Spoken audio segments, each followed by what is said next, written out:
lebih besar gitu, bisa nggak Pak? Bisa. Bisa. Bisa. Jadi sekarang gimana Pak? Gimana Pak kalau sekarang saya umurnya udah 35? 40 lah Pak, biar sekalian lihat. 40. Oh, gimana kalau umur saya 40?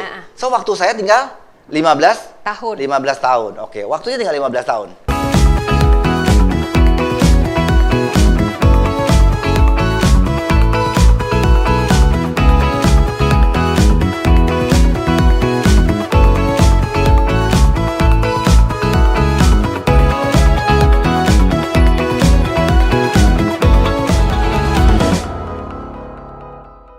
Moral of the story adalah the earliest, lebih awal, lebih bagus. Itu nggak bisa dimaafkan dengan misalnya setoran tiap bulan lebih besar gitu, bisa nggak Pak? Bisa.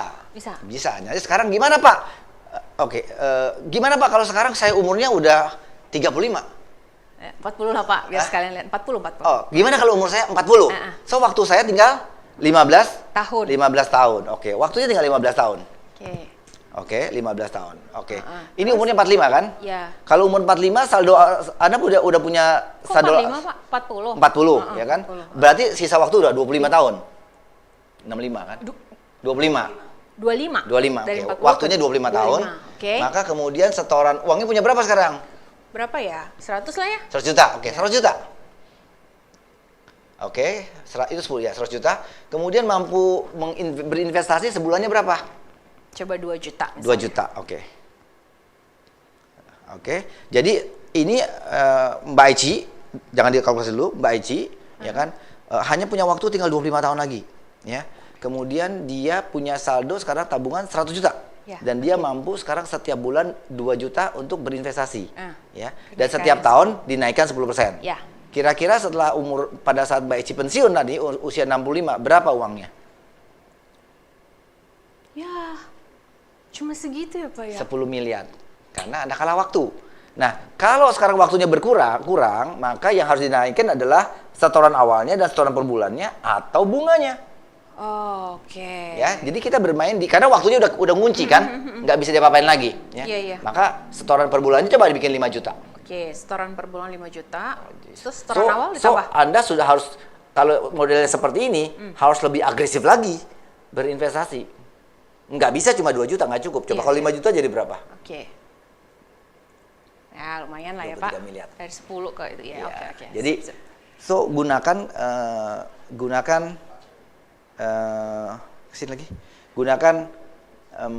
kalkulator ini untuk menghitung, main-main lah.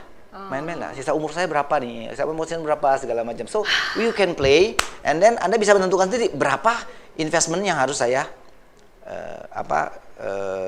sisihkan. Oke. Pertanyaan berikutnya adalah gini, Aji. Berapa jumlah investment yang saya perlukan di masa yang akan datang? Untuk apa dulu gitu ya? Untuk terserah dia kan mau pakai apa Pak? Bukan. Kan tadi kita bilang yang namanya kaya adalah kalau passive income lebih besar daripada biaya hidup. Biaya hidup. Ya, sesuai dengan gaya hidupnya. Nah, saya bilang, sekarang kalau biaya hidupnya itu 10 juta, Pak, saya mau hidup seperti 10 juta, Pak, seperti sekarang. Berapa jumlah investment yang saya butuhkan supaya saya bisa mendeklar saya kaya? Wow. Oke? Saya lakukan, ya, kita ikuti saya sekarang hitung-hitungannya ya. Kalau 10 juta satu bulan, maka dalam setahun berapa? 120 juta. Oke? 120 juta. Ya, kayak gitu ya. Jadi saya harus dapat passive income 120 juta sebulan, setahun. Betul nggak? Supaya setiap bulan dapatnya 10 juta. Iya. Oke? Nah, rule of thumb-nya, aturannya, Anda harus ngumpulin 20 kali lipat dari 120 juta. Jadi kurang lebih 2,4 miliar. Ya. 2,4 miliar adalah nilai investment yang perlu dikumpulkan oleh seseorang jika ingin passive income-nya 10 juta. Yes. Oke, ingat. Kenapa? Hitungannya adalah kalau 2,4 miliar dimasukkan ke dalam investment yang paling aman, deposito, itu dapat 5%. Jadi 5% kali 2,4 itu 120 juta. 120 juta setahun berarti 10 juta setiap bulan. Setiap bulan, ya. Nah, sekarang orang ini umurnya berapa? Katakanlah orang ini umurnya 25 tahun. Boleh. Oke, masukin 25 tahun. Kemudian dia bilang, I want to retire young. Ya. Umur 45 saya mau retire. Berarti 20 20 tahun, 45, berarti dia punya 20 tahun. Jangka waktunya 20 tahun Oke, ya. kemudian tetap kita masukin investmentnya agak sedikit agresif Ya. di 15%. Ya. Kemudian saya punya saldo 50 juta, misalnya. Oke. Coba kita lihat, kalau sekarang saya setor sebulannya itu 1 juta, masukin. Berapa saya punya saldo pada saat saya umur 45 tahun? 2,5. Tadi 2, berapa di 4? Oke. Ya. Maka siapa namanya tadi? Belum Pak buat siapa? nama, belum Siapa buat namanya? nama. Hah? Siapa namanya? Boy. Pak Boy, ya. Pak Boy dengan skim seperti ini pada usia 45, Pak Boy bisa declare saya kaya. Oke. Karena apa? Karena saya punya 2,5 miliar investment yang kemudian saya ambil, saya taruh dalam bentuk investment yang paling sederhana, deposito, I get 5%, and 5% itu ekuivalen dengan 10 juta per bulan. And Pak Boy akan bilang, saya kaya. Oke. Di usia 45. I retire young, retire rich. Nah, kenapa menjadi kaya penting buat Pak Boy? Kenapa menjadi kaya penting buat kita? Karena dengan menjadi kaya, ya, Pak Boy sebenarnya tadi itu tidak perlu kerja lagi. Di usia dia setelah 45 itu 45 ya? tadi, ya. Sehingga dia pada saat usia 45, dia tidak perlu bekerja lagi. Oke. Ya. Dia hanya bekerja bukan gara-gara dia harus bekerja. Dia bekerja karena dia ingin bekerja. Jadi dia bukan bekerja, melainkan berkarya. Asik. Dan itu bedanya bumi dan langit. Oke, betul. Ya kan? Jadi kalau besok-besok bosnya nyebelin, datang ke bosnya bilang, bos, Anda saya pecat. Oh ya? Iya, karena dia nggak perlu kerja lagi. Kalau dia kerja harus nyiksa diri, ngapain? Dia tidak perlu bekerja karena harus bekerja. Sebagian besar orang itu terus bekerja karena tidak bekerja. Dia harus bekerja karena nggak cukup kalau nggak bisa hidup. Tetapi kalau sekarang nilai investmentnya memberikan passive income yang lebih besar daripada biaya hidupnya, Ya udah, maka dia bisa memilih untuk tidak bekerja. Jadi dia tidak bekerja. Bukan suatu keharusan dia bekerja. Bukan. Kalau dia mau kerja itu karena dia berkarya aja. Karena dia ingin bekerja. Ingin bekerja. Nah, itu bedanya antara bekerja dan berkarya. Oke. Dan menurut saya itu bedanya bumi dan langit. Oke. That's why menjadi kaya itu penting. Dan hitung-hitungannya saya sudah jelaskan. Yes. Oke. Bentar, Pak. Jangan lanjut dulu, Pak. Jadi sekarang Pak Alex ini berkarya atau bekerja? Saya relatively berkarya. Asik. Di usia 40 tahun ya, Pak ya? 50.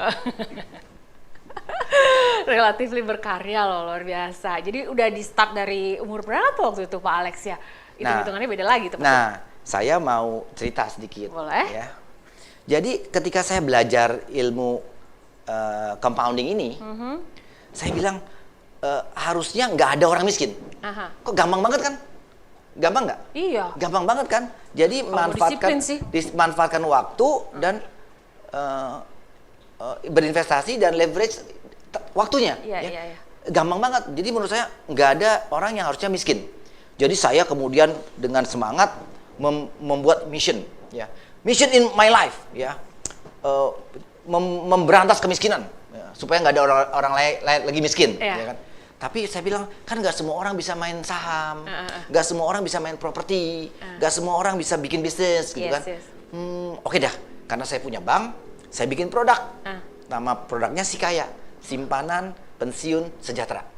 Ya. Dan persis menggunakan sistem compounding tadi. Jadi ada berapa tabungannya setiap bulan, ada setoran awal, kemudian setiap tahun harus ditambah jumlah setorannya. Persis seperti perhitungan tadi, namanya Sikaya. Dan kemudian menggunakan efek compounding tadi. Saya cerita akunnya saya. Boleh. Tahun 2005 saya launching produk ini. 15 tahun lalu 15 ya? 15 tahun yang lalu. Kemudian saya menyisihkan sebagian dari gaji saya. Ya, ingat cerita yang episode lalu, dapat uang, saya sisihkan, sisanya saya kasih saya. Habiskan, gitu kan? Nah, jadi pemirsa, jadi awalnya itu saya sisihkan uang 500.000, 500.000, 500.000, 500.000, 500.000. Saya buka 5 account. 5 account? 5 account. Saya, atas nama istri saya, atas nama anak saya 3. Jadi saya menabung buat anak saya. Oke. Anak saya tabungin. Ya. Karena saya tahu kan efeknya compounding. Ya. Jadi dari bayi saya storin. Itu boleh dari umur berapa, Pak? Dari umur 1. Oke, sip. Oke. Saya tabung atas nama anak saya 500.000, 500.000, 500.000, 500.000. Jadi 2,5 juta. Dipotong dari gaji saya setiap tahun, setiap bulannya. Tahun berikutnya saya naik gaji. Ya. Tahun berikutnya saya naik gaji, dari 500.000 saya naik 1 juta. Oke. Oke. Berarti Bapak nggak pakai yang 10% itu ya? Enggak. Saya lebih agresif ya. Tadi 10% itu kan sangat Untuk mengalahkan inflasi doang kan? sangat standar, Simple ya, sangat ya. simple. But kita bisa lebih agresif lagi. Ya. Jadi setelah setahun kemudian saya naikin menjadi 1 juta. Aha. Tahun berikutnya 1 juta. Tahun berikutnya kan income saya naik, ya. Karena income saya naik, saya naikin jadi 2 juta. Ya. Kemudian berikutnya income saya naik lagi, saya naikin sampai 5 juta. Oke. Jadi sekarang 5 juta, 5 juta, 5 juta, 5 juta, 5 juta. Sampai sekarang ini 5 Sampai juta? sekarang 5 juta. Oke. Ya kan? Berapa saldonya saya sebelum Lihat, berangkat Pak, lihat. sebelum berangkat ke sini saya cek Kepo berapa banget saldo dari 5 rekening tadi, ya. Jadi ini sama semua ya Bapak ya? Ya. Dari awal sampai kenaikan-kenaikannya di sama semua ya? Oke, semua. oke. Jadi ada 5 account. Total per Desember 2019 Yes. saldonya dari 5 rekening itu 3,3 miliar. Masing-masing? Enggak. Oh, Total. total. Total Oke. 3,3 miliar. Itu baru 15 tahun sih ya? Ya, itu adalah, dan bayangin, itu adalah dari uang yang kita sisihkan, yang kalau nggak disisihkan habis kepake belanja. Jadi itu coba uang sisa-sisa yang seharusnya yang kalau nggak yang kalau kita nggak sisihkan ke sana, ya itu habis juga dipakai belanja. Jadi Uang sisa-sisa loh, 25 juta uang sisa-sisa pemirsa. dan itu 3,3 miliar Oke. sekarang, ya. Dan saya masih punya waktu, kalau saya masih punya waktu untuk mengcompoundnya 15 tahun lagi. Untuk Bapak aja tuh, untuk seluruhnya tuh? Untuk saya 15 tahun lagi. Anak-anak Bapak masih bisa terus kan? Anak saya masih bisa terus. Saya kasih contoh sekarang, masukin ke dalam kalkulatornya, ya. Ini kasusnya anak saya. Ya. Oke. Anak saya tadi cek berapa saldo dia supaya kita bisa hitung. Saldo dia itu 559 juta. 559 juta. Oke, 559 juta. Jadi saldo ya. Kemudian umurnya 22. Jadi kalau dia mau sampai 65, dia masih punya waktu 43 tahun. Oke. Dan karena bunganya kecil, ini tabungan kan? Bunganya sekitar 7%. Masih 7%, oke. Oke. Kemudian setoran per bulannya 5 juta. 5 juta. Itu mau ada kenaikan? Kenaikannya dianggap 10% aja, Oke. ya, standar. Coba Jadi kita kalkulasi. nanti di umur 65 anak Pak Alex akan sudah punya uang sebesar 77 miliar. 77 miliar. Jadi ini adalah my advice kepada anak saya. Nanti setelah umurnya 25, dia bekerja, saya akan serahkan dan dia yang melanjutkan. Tetapi poin saya adalah menggunakan efek compounding tadi. Dia masih punya waktu 43 tahun lagi to compound. Yes. Jadi Berarti nanti di usia 65 udah tinggal pakai ya Pak, mau dipakai apapun gitu kan ya? ya tadi pada usia tertentu dia akan pada mencapai titik tadi di mana penghasilannya, passive income-nya akan lebih besar Pastinya. daripada biaya hidup sesuai dengan gaya hidupnya. Ya. Kalau saja dia bisa memanage gaya hidupnya, maka dalam waktu dia bisa retire rich, ya. Mungkin umur 35 dia bisa Asik kaya. lah. And ketika itu dia akan berkarya, bukan bekerja lagi. Yes. Dan itu bedanya bumi dan langit. Jadi Oke. jadi ceritanya begini. Ini produk saya beli. Saya yang bikin. Kemudian tadi itu kan saya on the mission. On the mission untuk memberantas kemiskinan di Muka bumi ini. Di muka bumi itu kan. Karena kan gampang sekali gitu kan. Dan saya bikin produknya, ya kan? Ya. Dan saya bikin produknya. And you know what? No? Kagak laku. Produk ini produk gagal, produk ini kagak laku. Kenapa? Setiap orang saya bilang, buka tabungan ya. Terus ditanya bilang, berapa lama? 30 tahun. Lama amat. Semua 100% akan bilang, lama amat gitu kan. Iya. Nggak bisa 2 tahun. Begitu kan. So, the product fail. Iya. Produk ini gagal karena setiap saya jualan, Saya bilang, produk ini harus menggunakan compounding. Compounding itu harus punya waktu sampai 30 tahun, 40 tahun, 45 tahun. Wah, lama amat. So, nggak ada yang mau beli produk ini. Jadi, rekeningnya cuma 5 isinya. Cuma saya, atas nama istri saya, dan 3 anak saya. Karena yang lain nggak mau.